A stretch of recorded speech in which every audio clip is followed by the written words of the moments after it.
자, JBS 공감방송 시청자 여러분 안녕하십니까? 장석근의 명사초대석 시간입니다. 사회 각계각층의 존경받는 명사들을 초대해서 그분들의 성공 철학을 토크로 풀어보는 시간인데요. 현재 JBS 공감방송 홈페이지를 통해서 생방송으로 송출되고 있습니다. 자, 시청자 여러분은 법에 대해서 잘 아십니까? 사람은 누구나 법 없는 사회를 꿈꾸는데요. 장석근의 명사초대석. 오늘은 우리들에게 법에 대한 상식 이야기를 멋지게 풀어주실 아주 유명한 분을 모셨습니다.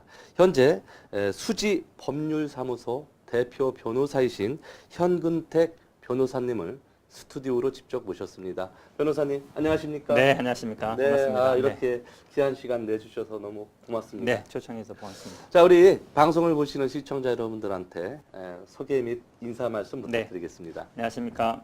네, 이름은 현근택입니다. 저는 현재 변호사 일을 하고 있고요. 변호사 활동한 지는 한 12, 13년 정도 됐습니다. 제가 태어난 거는 이제 멀리 요즘 아주 뜨고 있는 이제 제주도입니다. 제주도 현시가 좀 있어서 이제 거기서 태어났고요. 변호사를 서울에서 한 2년 정도 하다가 이제 제가 분당에 살고 있는데 집 근처로 좀 이제 사무실을 낸다 그래서 이제 수지 쪽으로 갔습니다. 현재는 거기서 이제 법률사무소를 하고 있고요.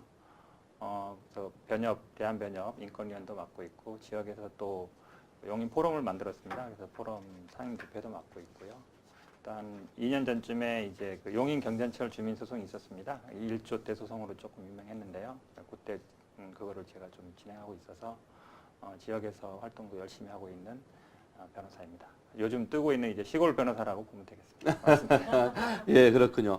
아니 잠깐 말씀을 들어보니까 경인 용인 경전철 주민 소송 이게 1조 대였어요. 네, 네. 그 결국은 어떻게 해결이 잘 됐나요? 지금 진행 중이고요. 아마 이달이나 다음 달 정도에 재판이 끝날 것 같습니다. 그렇군요. 네네. 요즘 사실 그 각종 매체에서 이 정관예우에 관련된 네네. 법적인 얘기가 온 나라를 아주 맞습니다. 다 뒤집고 있습니다. 네네네. 그 대부분 사람들이 봤을 때, 야, 뭐 50억, 100억. 네. 사실 모으기는 쉽지 않아도 그런 얘기하기가 그냥 동네 말 그대로 껌값처럼 뭐 네네. 50억, 100억을 흔하게 얘기하고 있단 말이죠. 네. 근데 그런 이야기를 들을 때마다 서민들하고는 괴리감이 좀 있어요. 네, 그렇습니다. 네. 정말 우리가 뭐 한 달 급여가 얼마가 될 수도 있겠지만 보통 뭐 2, 300? 뭐 그렇게 네네. 더 될 수도 있고 덜 될 수도 있는데 몇십억, 몇백억 얘기 나오면 맞습니다. 정말 그렇습니다. 이게 정관예우 정말 이게 말이 많죠. 네, 맞습니다. 최근 이제 최모 부장판사 예. 출신 변호사와 그다음에 특수부장 출신 홍모 이제 변호사님 때문에 굉장히 이제 법조계 내에서 이게 사실 사건이 터지기 전부터 그 구체적인 이름이나 아니면 그 실체 내용들이 굉장히 소문이 많이 돌았습니다. 그래서 누군지를 다 이미 알고 있었고요. 근데 사실은 이 정관예우라는 게 물론 제가 방어하는 건 아니지만 사회 모든 분야에 있습니다. 예를 들어서 우리가 뭐 집을 진다 그러면 구청에 그 건축가 출신 공무원을 찾아간다든지 세무조사를 받는다 그러면 뭐 거기 세무서에 아는 세무서를 찾아간다든지 아니면 하다못해 우리가 무슨 어떤 관공서와 관련된 일을 할 때는 사람들이 어쨌든 거기와 관련된 사람을 찾게 마련이거든요. 근데 이제 그게 결국은 인간관계가 이제 돈으로 연결되는 과정인데 대부분의 사람들이 만약에 경찰에서 누가 오라고 한다든지 검찰에서 오라 그런다 그러면 이제 그 사람이 일단 누군지 알아봐요. 어느 경찰서에 있고 이름이 뭔지 그리고 뭐 고향을 알아본다든지 당연히 그러잖아요. 그 다음에 이제 그 사람과 가까운 사람을 찾게 돼요. 누가 친한지. 근데 그런 거는 저도 사실은 우리 문화상 아니면 그거는 중국도 마찬가지고요. 일본도 마찬가지고 동양 문화에서는 아무래도 좀 인간관계를 굉장히 깐슈라든지 이런 걸 중요시 여기기 때문에 그런 걸 피할 수는 없는데 결국은 그게 그 인간관계가 이제 돈으로 연결이 되는데 결국은 그 의사 결정을 좌우한다는 거거든요. 그러니까 쉽게 얘기하면 구속이 돼야 될 사람이 안 되고 풀어주지 말아야 될 사람을 풀어주고 이런 것들이 굉장히 이제 특히 피해자가 이번처럼 뭐 몇천 명 되고 피해액이 뭐 몇백억 되는데도 불구하고 집행유예로 풀려난다든지 그 사건이 가장 이제 처음에 시발이 된 거예요. 그러니까 결국은 최 변호사가 20억 수임료를 받고 1심에서 4년형을 받았거든요. 피해액도 몇백억 됐고 수천 명의 피해액이 됐는데 근데 2심에서 집행유예로 풀려난 거예요. 예, 그 최 변호사가 물론 그 돈을 어떻게 썼는지는 아무도 모르죠. 하지만 좀 이례적이라는 거죠. 4년이나 받고 피해액도 굉장히 컸는데 그러면서 그분하고의 이제 인연이 맺어진 거예요. 그러면서 이제 다른 사건도 맡게 되고 이러면 점점 커진 건데 결국은 이게 좀 저는 오히려 이렇게 터진 게 긍정적으로 봅니다. 네. 예, 그래서 그 전에 사실 그 법원장이나 아니면 고위직 뭐 검사장이나 나오면 1년에 50억 정도는 못 벌면 바보라 그랬어요. 예, 그렇습니다. 그리고 또 그 이번에 이제 그 전에는 이런 신고가 잘 안 됐었어요. 세금 신고가 잘 안 됐는데 요즘은 웬만한 사람들이 이 이렇게 비자금 처리가 잘 어렵단 말이에요. 그러다 보니까 이게 어찌 보면 좀 드러나는 거거든요. 왜냐하면 영수증 처리를 해주길 바래요. 그 전에는 대부분 그런 돈들은 영수증 처리를 안 했어요. 신고도 안 되고. 그런데 이제 신고가 되다 보니까 뭐 1년에 90억이다, 1년에 뭐 100억이다 되는데 그게 사실은 예전에 그 법조계에서는 오히려 금액이 예전보다 좀 떨어진 부분도 있어요. 놀라시겠지만. 근데 예, 그 예. 돈이 네.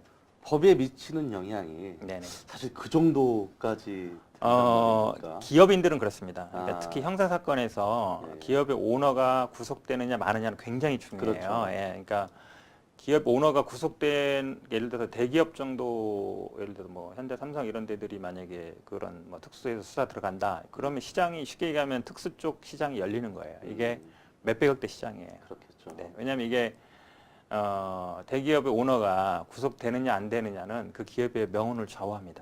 결국 그 네. 대기업의 오너가 그 공백 시간 때문에 네. 오히려 법조인한테 뭐 브로커라고 흔히 이야기하는 그 사람한테 드리는 돈보다도 더 파이가 크니까 결국 그렇죠. 그렇죠. 그런 일이 생길 맞습니다. 건데 네. 사실 그런 과정에서 뭐 우리가 쉽게 이야기했던 뭐 유전무죄 뭐 네네네네. 이제 그런 얘기가 나오는 건데 그렇죠. 예. 사실 어느 정도 것 하면 네. 그럴 수도 있겠다. 왜냐면은 저 사람이 나쁜 죄는 졌으나 저 사람이 사회에 미치는 영향을 고려해 볼 때 이 정도 선처로서는 용서가 된다라는 것을 보편타당하게 누구나 다 이해할 수 있는 범위면 괜찮은데 네네. 사실 알고 보면 아까는 뭐 아까도 말씀하셨듯이 뭐 어떠한 분야에 계셨던 분이 정년퇴직을 하고 나왔는데 50억 혹은 100억 이상을 못 벌면 바보라는 소리가 돌 정도라면 네네. 이거 심각한 사회 병폐가 아닐까 싶기도 네네네. 합니다. 맞습니다. 그러니까 결국은 이게 그 공정한 어떤 법 집행의 문제인데요. 그러니까 아까도 말씀드렸지만 이게 대기업이나 삼성, 현대라든지 큰 기업들이 할 때는 다 언론이 주시를 합니다. 주시를 하고 굉장히 주시를 하기 때문에 정말로 언론이 주시할수록 영이 더 들어가요. 왜냐하면 그만큼 부담이 있기 때문에. 그렇죠. 근데 언론이 주시하지 않는 사건들이 많아요. 이번처럼 터지면 모르겠지만 터지지 않는 사건들이 굉장히 많습니다. 실제로는. 오히려 중견 어떻게 기업이라든지 보면, 이런 그렇죠. 기업들이 많거든요. 근데 그런 것들은 이렇게 거의 흘러가요. 이 정도 금액들이 거의 쉽게 얘기하면 이게 아주 뭐 비정상적인 가격은 아니에요.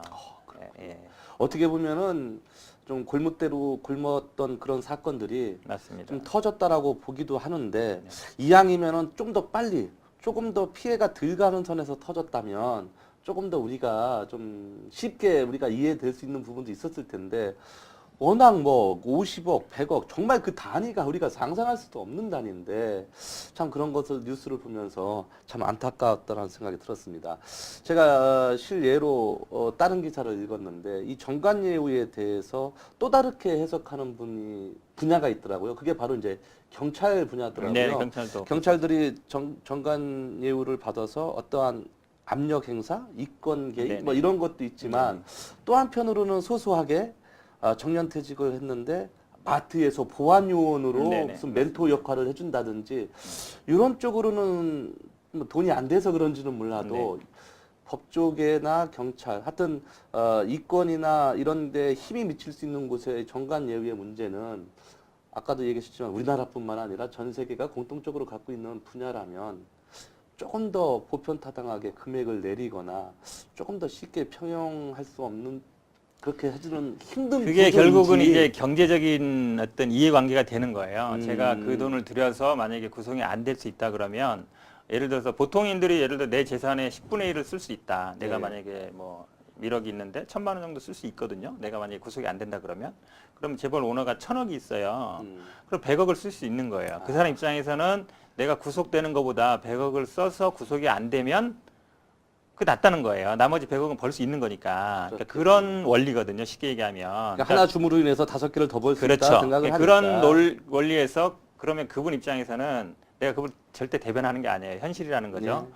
그러니까 결정적인 순간에는 어쨌든 사람이라는 건 지르게 돼 있어요. 지르는 거거든요. 가능성이 가장 큰 데를 지르는 거예요. 그럼 그 결정권이 있는 사람은 한 사람이나 두 사람이에요. 보통 많지 않아요. 뭐 대통령까지 가는 건 아니란 말이에요. 그 한두 사람한테 가장 가까운 사람, 가장 가까운 사람이라 그러면 단순히 뭐 대학 동기, 고등학교 동기 이런 동기가 아니에요. 그건 진짜 깨복쟁이 친구, 뭐 거의 진짜 뭐 네. 전화만 하면 바로 만날 수 있거나 정말 내일 당장이라도 우리 술 먹자 하면 만날 수 있거나 아니면 진짜 30년 친구나 이런 사람들이거든요. 그냥 막연하게 뭐 연수원 대학 동기, 고등학교 동기로 그렇게 지르지 않아요. 그렇게 어떻게 지르겠어요? 그러면 그 인간관계라는 그렇잖아요. 저도 우리 여기 온 게 누구를 통해서 오지만 직접 아는 경우는 잘 없거든요. 누군가를 통해야 돼요. 근데 우리 사람 관계가 우리 페이스북도 그렇고 모든 SNS가 그렇지만 건너 통하잖아요. 근데 건너는 사람이 사실은 이제 좋게 말하면 소개해준 사람이고 안 좋게 말하면 브로커가 되는 거예요. 그러니까 정관예우라는 게 어찌 보면 굉장히 별개 세상 같지만 우리 일상에 그냥 있는 얘기예요. 굉장히. 그러니까 이게 이번에 좀 터졌는데 문제는 이제 그거죠. 이거를 그러면 이제 검찰이 이제 검찰 출신들도 끼어 있고 뭐 법원 출신도 끼어 있고 변호사도 끼어 있는데 이거를 수사기관에서 수사하는 건 사실 쉽지 않아요. 왜냐하면 다 아는 사람들이고 뭐 다 선후배들이고 이러기 때문에 그동안 법조 비리가 많이 터졌었거든요. 대전에서 터졌고 의정부에서 터졌고 뭐 많이 있었지만 대부분 잘 이렇게 우야무야 됐어요 많이. 근데 이번도 어찌 보면 이제 걱정하시는 분들은 이렇게 확실히 국민들이 굉장히 광분하는 거에 비해서 수사 결과나 이런 거는 그렇게 아마 좋지 않을 것이다라는 게 대체적인 또 의견이에요. 그렇군요. 네. 자, 이 정관예우 뭐 끝없이 펼쳐질 수 있는 이야기고 다음 이 또 변호사가 되기 위한 과정의 이야기 이걸 좀 이야기하고 싶은데 많은 분들이 어떻게 하면 변호사가 될까? 사실 제가 그 청소년 강좌를 가보면 이런 얘기 하더라고요. 대한민국이 어느 날부턴가 문과를 나오면은 다 법조인이 돼야 되고 이과를 나오면 다 의사가 돼야 된다. 네, 맞습니다. 이렇게 정말 뭐랄까 그 어머니들의 잘못된 상식.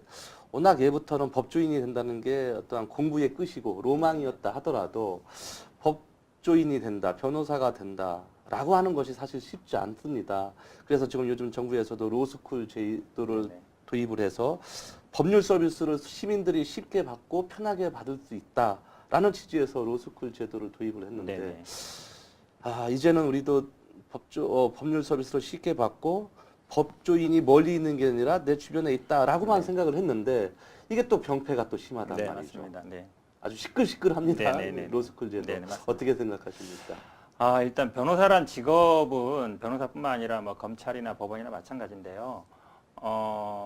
사실은 그렇게 자식들한테 물려주고 싶은 직업은 아니에요. 그래요? 변호사라는 직업이 스트레스가 굉장히 많습니다. 일단 결과를 내가 결정하는 게 아니고 일단 뭐 검찰이나 뭐 법원에서 결정하기 때문에 승패에 대한 굉장히 그 스트레스가 많고요. 그다음에 검사라는 직업은 남을 처벌하는 직업이에요. 그러면 처벌이라는 게 말이 좋아 뭐 하지만 굉장히 한 인생을 송두리째 빼앗는 경우도 있거든요. 그래서 법원이나 검찰에 계신 분들은 협박을 당하는 경우도 굉장히 많아요. 특히 뭐 조폭이라든지 아니면 이런 분들이 막 협박 편지를 보내기도 하고 막 심지어 뭐 막 칼을 보내기도 하고 이런 분들도 많거든요. 그러니까 우리가 뭐 언론에 나오는 것처럼 막 굉장히 멋있고 막 이런 직업만은 아니에요. 우리가 특히 어린 판사들 이렇게 여자 판사들 또 얘기 들어보면 막 살인 사건 막 피 묻은 그 사진이 시체라든지 막 이런 것들이 막 이렇게 사진으로 현장되고 검사들도 싫으나 좋으나 자기가 담당한 사건이 되면 시체 가서 검안해야 되고 다 그런 거 해야 돼요. 근데 그 변호사들도 그런 사람들을 또 예를 들어 방어하거든요. 살인자도 뭐 세월호에도 있지만 선장을 방어하는 변호사도 있어요. 그렇죠. 기소하는 검사도 있지만 그렇잖아요. 그다음에 유괴 사건이 벌어져도 그거를 잡아들이는 사람도 있지만 방어하는 변호사도 있어요. 굉장히 그러니까 어찌 보면 사회 어두운 면이에요. 제가 보기에는 어두운 면이라고 봐요. 그래서 어떻게 보면 이게 3D 협정이라고. 맞아요, 맞습니다. 갈수록 3D 협정이 되어가고 있고 단가는 30년 전이나 지금이나 비슷해요. 우리 그 개인 일반 변호사들은. 그래서 자기 자식한테 물려주겠다는 사람 많지 않아요. 요즘은 그래서 그 뭐 고위 법조 출신들도 보면 로스쿨 애가 붙어도 그냥 기업에 들어가는 경우도 많이 있습니다. 그렇고 우리가 뭐 의사 되게 좋아하지만 우리 옛말에 의사보다 의사 마누라가 좋다 이런 얘기 하잖아요. 의사 선생님들도 놀 시간이 없어요. 돈 쓸 시간이 없어요. 그렇잖아요. 맞습니다. 그래서 사실은 꼭 그 부모님들이 생각하는 것처럼 뭐 요즘은 사실은 삶의 질이 굉장히 중요합니다. 그렇죠. 수익도 중요하지만 그래서 삶의 질이 그렇게 좋은 일은 아닌 것 같다는 생각이 들고요. 그다음에 이제 논란이 되는 이제 사시와 로스쿨제 예. 이게 사실은 굉장히 또 어려운 문제입니다. 이게 사시뿐만 아니라 뭐 외시 행시도 비슷한 길을 가고 있어요. 사실. 예전에는 그 사시부터도 개천에서 용날 네, 수가 맞습니다. 있었다 이런 예, 얘기 근데 뭐 나왔었는데 인구가 이제 숫자가 많아지면서 네. 이제 그런 건 아닌데요. 근데 이제 사법 시험은 그나마 이제 뭐 고졸 신화도 나오고 그다음에 어쨌든 자기 실력으로 시험도 붙고 그다음에 연수원 들어가서 어쨌든 거기에서 이제 시험 성적이라는 게 있기 때문에 뭐 성적은 누가 뭐 말을 못 하잖아요. 그렇죠. 다 뭐기 때문에 성적 순으로 또 판사 가고 검사 가고 변호사 가고 네. 이렇게 되기 때문에 그 이의 제기가 없었어요. 그러니까 뭐 법원장 아들이라 해서 붙을 수 없고 대통령 아들도 못 붙는단 말이에요. 이 시험에서는 어쨌든 뭐 그 기준이 기준이 있으니까. 네. 근데 이제 이 로스쿨이 되면서 어쨌든 그 윈윈이 되는 거예요. 로스쿨 제가 자꾸 변호하는 것 같은데 어쨌든 어떤 로스쿨이 있어요. 그러면 뭐 장관이나 아니면은 뭐 검사장이나 뭐 법원장 아들이 들어왔어요. 그러면 그 로스쿨이 좀 살아요. 개기업 아들이 들어왔던 거 그럼 나중에 취직하기도 좋고요.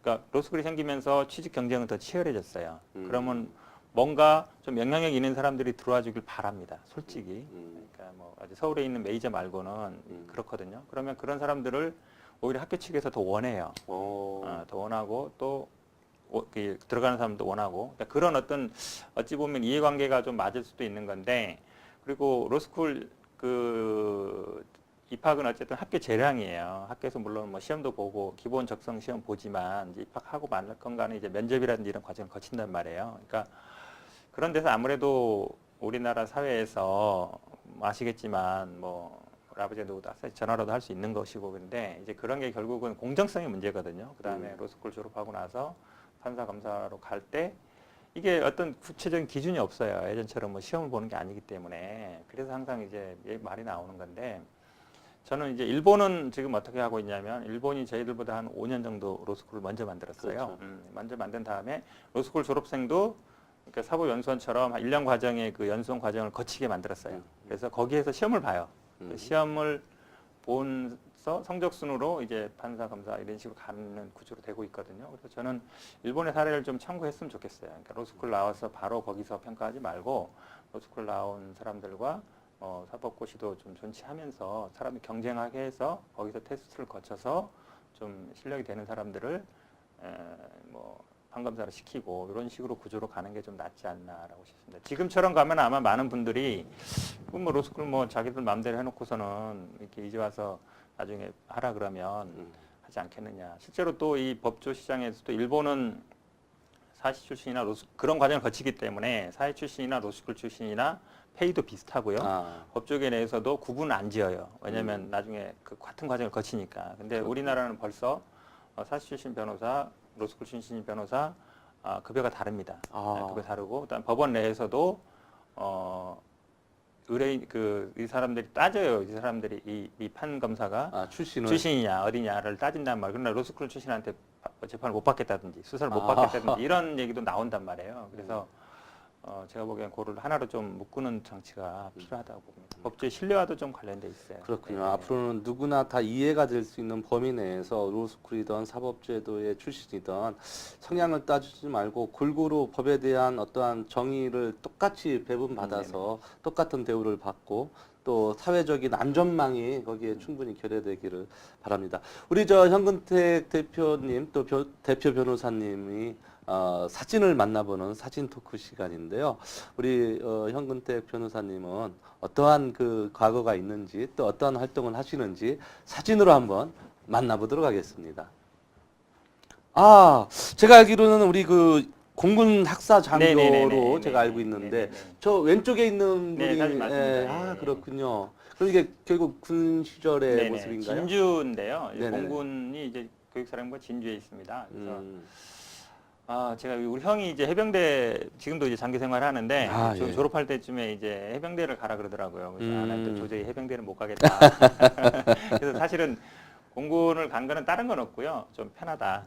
공군이 이제 소위 말하는 내가 이게 명예훼손이 될지 모르겠는데 당나라 군대란 말이 있습니다. 신사적이고 그래서 이제 좀 편하게 가려고 이거 누가 또 그 얘기 듣고 소송 걸지 않을까 아니 그건 아니고 걱정이네. 아마 인정할 겁니다. 아마 신사적이다. 신사적이라서 그런 거고. 자, 네. 이건 또 어디 이게 그 용인에 있는 예. 그 김미화 그 개그맨이 만든 호미 카페라고요. 아. 거기 앞에서 지금 예. 사진입니다.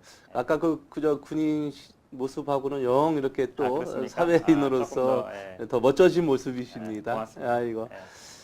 자, 이게 누굴까요? 신채우 우리 그 맞습니다. 예, 예, 신채우님 중국 아닐까요? 네, 맞습니다. 신채우면? 중국에 예순 감옥에 그 네. 수감됐던 그 장소에 작년에 한번 갔다 왔습니다. 그래서 역사 기행 뭐 이런 걸 네네네네네. 다녀오셨군요. 그럼 아이고 대단하십니다. 아니 이게 뭔가요? 예, 지금 이게 앞치마를 두른 분이 다 여자분인데 설마 저 하얀 앞치마를 네네, 두르신 맞습니다. 분이 예. 현 변호사님이신 거예요? 이게 그 요즘은 그 여성회관 이런데 그 요리 프로그램이 많아요. 아. 요리 프로그램이 많은데 저도 놀랐는데 제가 사실은 처음은 아니고요. 작년에 등록한 건데 한 3, 4년 전에도 등록했었어요. 그때는 한 20명의 남자가 1명이나 2명이었거든요. 근데 요번에 갔더니 한 4분의 1? 3분의 1 정도는 남자들이더라고요. 그러면 남자 요리 결국은 많이 예, 배웁니다. 요리하는 남자이시군요. 아니 잘 하진 못해요. 잘 하진 못하고 예. 그냥 이제 좀 시도는 해보는데 아마 이제 조금 계속 다니지 못했어요. 저기 맨 오른쪽에 있는 여자분이 네네. 막 웃음을 억지로 지금 참아가면서 뭔가 음식을 잘못한 것 같기도 하고 뭐 굉장히 웃겼나 봅니다. 제가 요리학원 이제 저 두 번째 등록하는데요. 처음에 등록했을 때는 설거지만 했습니다. 칼 닦고 설거지만 했고 설거지를 저기 한 20과정이 있는데 한 4, 5일 동안 설거지만 시키더라고요. 그래서 그 다음에 안 갔어요. 삐져가지고. 그래서 집에서 좀 설거지하고 아유. 그때 갔더니 좀 조금 시키더라고요. 칼질이라도 시키고 그다음에 뭐 타는 거라도 시키고 그래서 저런 요리도 예. 이게 단계가 참 많구나. 예. 그래서 그 여러 에피소드가 많습니다. 와 이제 이 배드민턴을 하시는 분들 건데 건강 관리를 위해서 이렇게 운동도 자주 하시는군요. 그 전에는 이제 뭐 골프를 많이 쳤었는데요. 골프가 어느 순간부터 좀 재미가 없더라고요. 아. 예, 그래서 괜히 또 힘들어서 운동도 안 네. 되는 것 같고 그래서 배드민턴도 했는데 제 성격이 그렇게 막 오래 하는 성격이 못해서 요즘은 좀 못 하고 있는데 아무튼 배드민턴이나 네. 운동을 많이 돼요. 어차피 또 변호사님이 건강하셔야 네, 뭐 맞습니다. 사건을 네네네. 맡더라도 제대로 하실 수 있는 기초적인 체력이 되실 테니까. 자, 이거 제가 굉장히 좋아하시는 분인데, 아, 그렇습니까? 문재인 예. 대표님하고 표창원 씨 표창원 아닌가요? 네, 맞습니다. 예.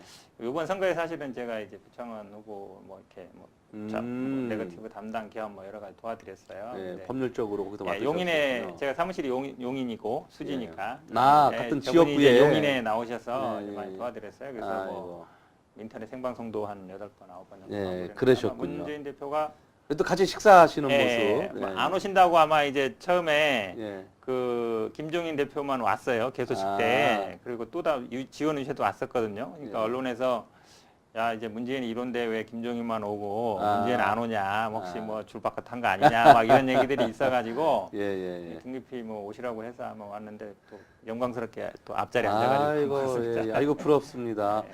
저도 옛날에 이게 딸들입니다. 딸이시.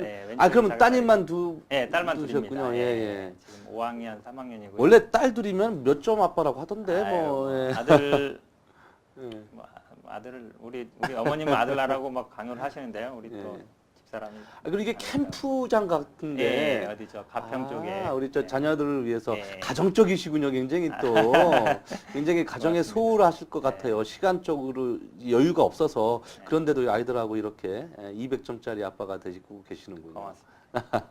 좀 정말 대단하십니다. 이것도 마치 마찬가지로. 그 자리입니다. 저기 음. 뒤에 계신 분이 장인어른이고 장모님이고 부모님하고 왼쪽에 다 같이 앉으신 분이 같이 장인어른이시고. 예, 그러시고 정말 단란한 가족처럼 보이고 그렇습니다. 너무 좋습니다. 자, 사진이 또 있나요? 자, 이거는 뭘까요? 우리 초등학교 같기도 맞습니다. 하고요. 예, 우리 딸들이 다니는 학교인데요. 예. 제가 뭐 학교에서 뭐 운영위원장도 하고 이래서 네네. 학교에서 직업 체험 이런 수업이 아, 있어요. 예. 그래서 가서 이제 애들 하고 그러면 애들이 또 좋아해요. 예, 저도 아빠가 와서 오면. 저희 아이들 학교 가서 한번 해봤는데 네. 되게 애들이 좋아하더라고요. 뿌듯해하고 자부심 그리고 갖고. 그 애가 학교 애들한테 인정을 받아요. 네, 그렇더라고요. 그래서 한두 달 정도는 효과가 갑니다. 그래서 니네 아빠 뭐지 그래서 와서 뭐 맛있는 것도 주고 그런데. 맞아요. 그 미치는 영향이 크다고 있습니다. 들었습니다. 이거 그렇군요. 자, 방송에 출연하신 네. 모습 같습니다. 근데 지역에서 활동하는 일인데요. 제가 이제 수지에 있으니까 수지 시민연대라고 예전에 이제 아마 수지 난개발이나 교통 문제 해결하려고 만든 시민단체가 있었어요. 예, 거기에 이제 대표를 맡으면서 아마 그 수지 지역 문제 이럴 때 제가 좀 이의 제기했던 거고요. 요거는 아마 그 이제 주민경전철 소송 아까 말씀드렸던 말씀드렸던 1조 때. 그 부분 할 때 이제 기자회견 했던 거를 YTN에 이렇게 네. 나오셨던 모습 같습니다. 뭐랄까요? 이것도 네, 마찬가지로 같은 그 내용입니다. 같은 예. 내용인 것 같습니다.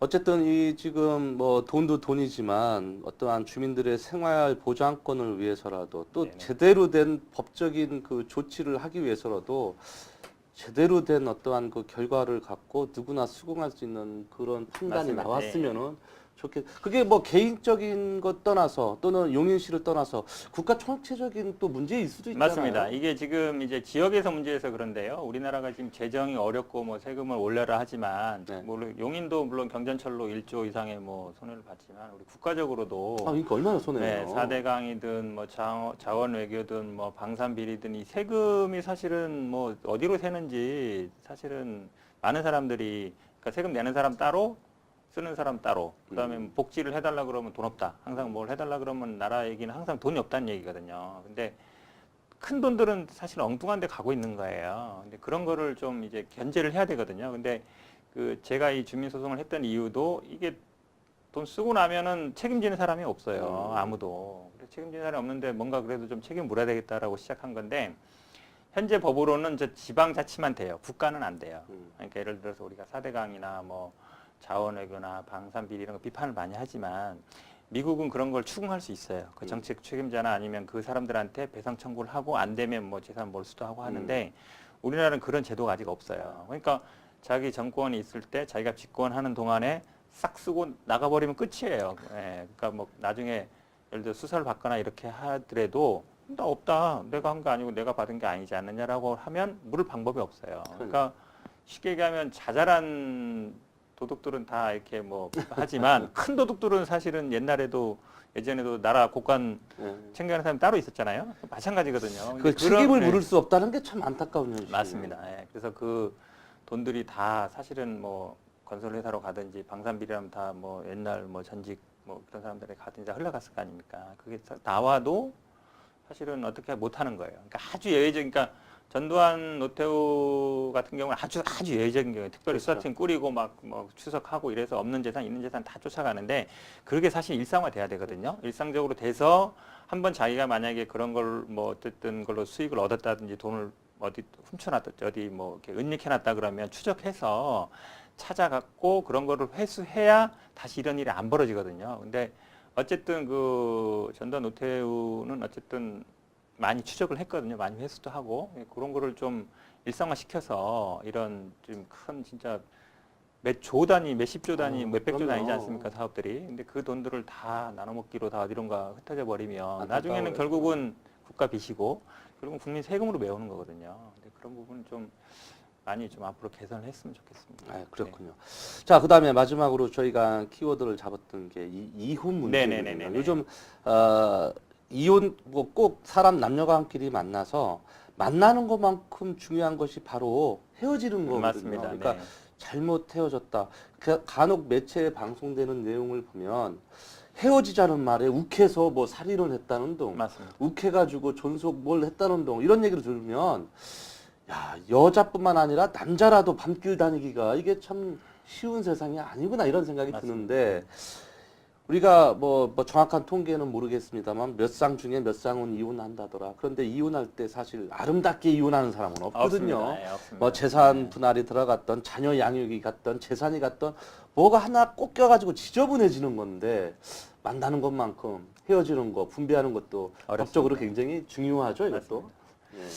그러니까 젊은 부부들은 물론 이제 뭐 변호사들이 좀 싫어하는 재판 중에 하나가 이제 이혼 소송이고 그다음에 형제간의 재산 싸움이고 요즘 좀 많습니다. 형제간의 재산 싸움이 요즘 좀 돈 벌기가 어려우니까 그렇죠. 좀 좋아하진 않는데요.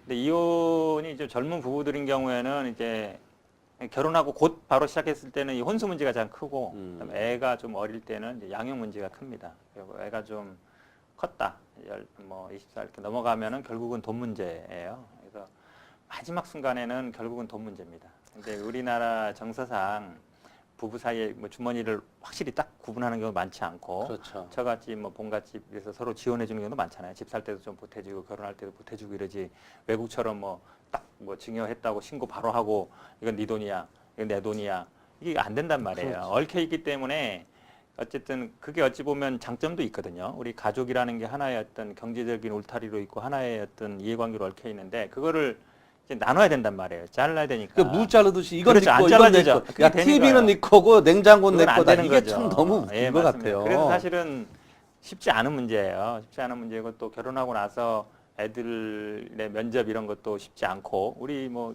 재벌들도 보면 이 애들 양육권 같은 거 많이 다투지 않습니까? 그래서 이 문제는 제 생각에는 이게 재판으로 법원으로 가서면 더 감정이 상합니다. 왜냐하면 서로 막 공격하는 것들을 그렇죠. 글 쓰게 되고요. 더 그다음에 지저분해지는 것 같아요. 사진들 온갖 사진들 뭐 나올 만한 온갖 증거들 어디 뭐 DNA 검사니 온갖 뭐 무슨 녹음하니 뭐 아이고, 위치 아이고. 추적이니 핸드 뭐 별게 다 나와요. 뭐 이메일이며 카톡이며 아휴, 왜냐하면 상대방을 어쨌든 좀 그렇죠. 공격해야 되니까 내가 유리하게 하려면 그렇죠. 어쩔 수가 없겠죠.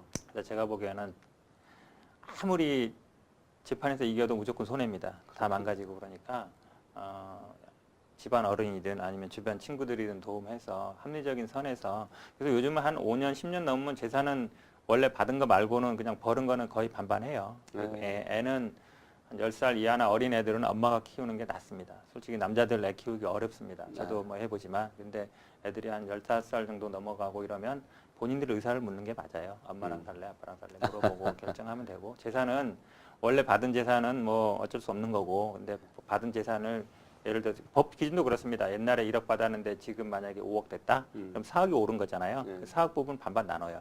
다시 한 10년 정도 살았으면. 그 다음에 결혼하면서 벌은 거는 거의 반반이에요. 무조건.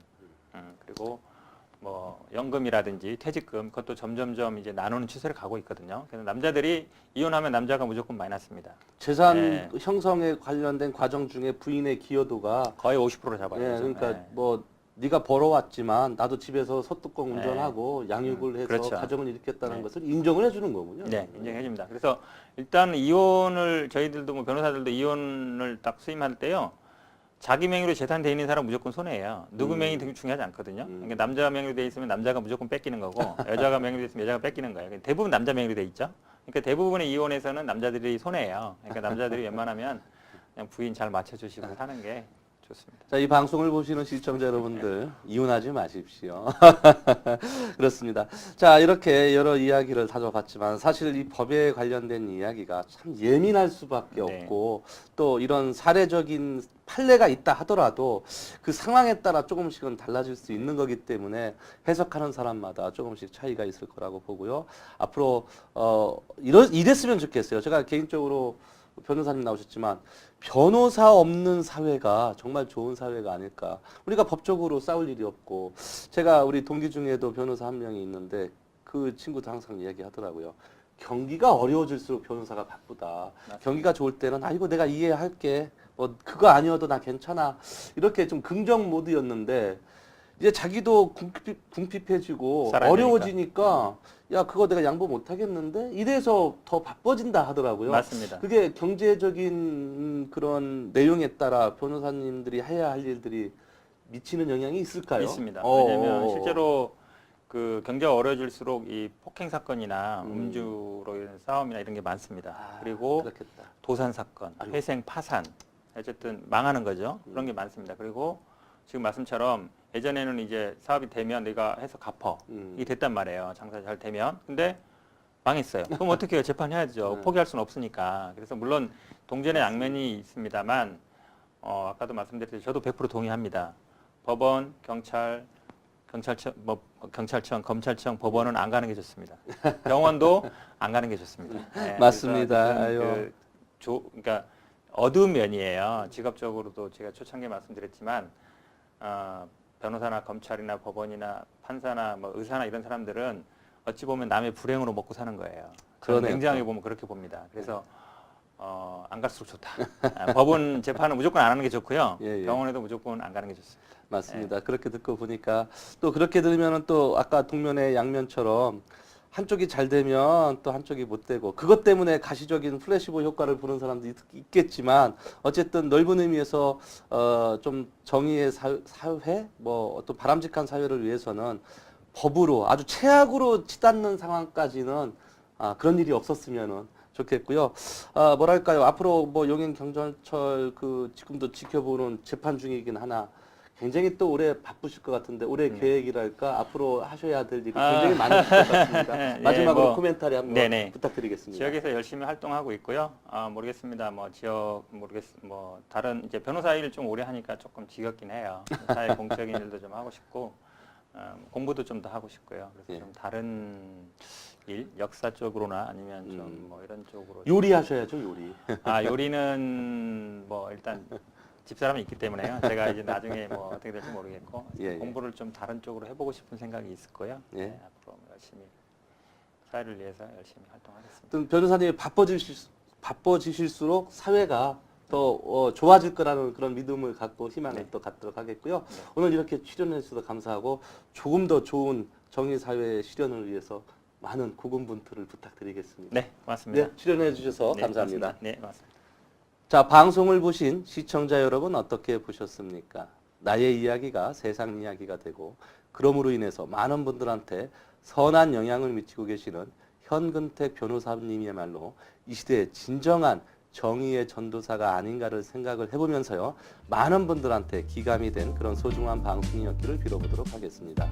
자, 장석근의 명사 초대석은요. 시청자 여러분들도 이 자리에 나와서 직접 출연도 하시고 방청객으로도 참여하실 수가 있습니다.